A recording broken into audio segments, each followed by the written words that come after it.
Bernina is known for their freehand system, or FHS as it's sometimes called.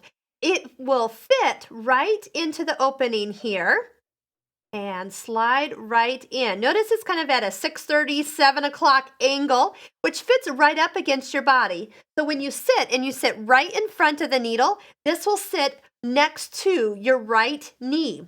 Now what's nice about this is it will lift and lower the presser foot. Now I want you to listen real quick. The foot is up right now. When you slide it all the way over, did you hear the click? That's the release of the presser foot lever in the back of the machine. Hear it again? And then it lowers down. You also are going to notice that when you use this, it lifts the foot up another bit. So it's very high. Plus, the feed dogs have actually lowered. So you kind of get a double amount of distance for extra thick fabrics.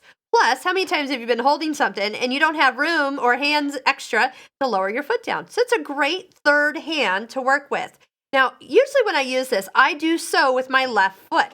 If you sew with your right foot, you tend to start to press down with your right toes and you start to lean, which makes it so it's lifting the foot while you're trying to sew, and then, well, that doesn't work. So you will find that if you do sew with your left foot, you will not sew with your left foot and lift at the same time. It's just like physically impossible to think that way.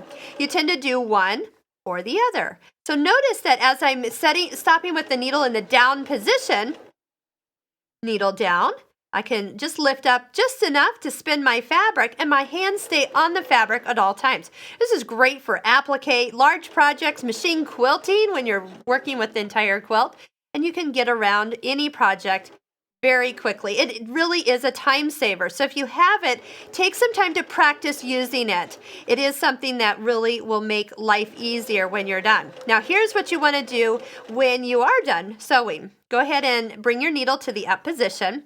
When you push your right knee against the freehand system, the foot comes up, but it doesn't lock up. So what you want to do is pull out enough thread so the foot will come back down against the throat plate, and you can then use the thread cutter on the side.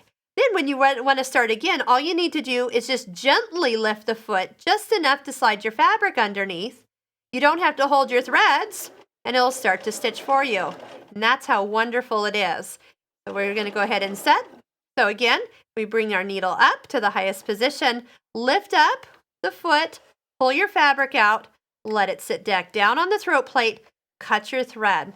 Now, if you do want to have that foot locked up, just go ahead and reach behind your machine and lock it back up.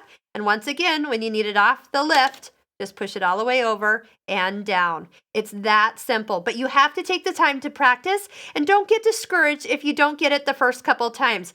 All of us who have had it, we know what it's worth, and it's worth having on your machine at all times. When you go to classes, take it with you, because you'll be done before the rest of the class, because they're going to be still doing this, up, down, up, down. It's really worth having on your machine.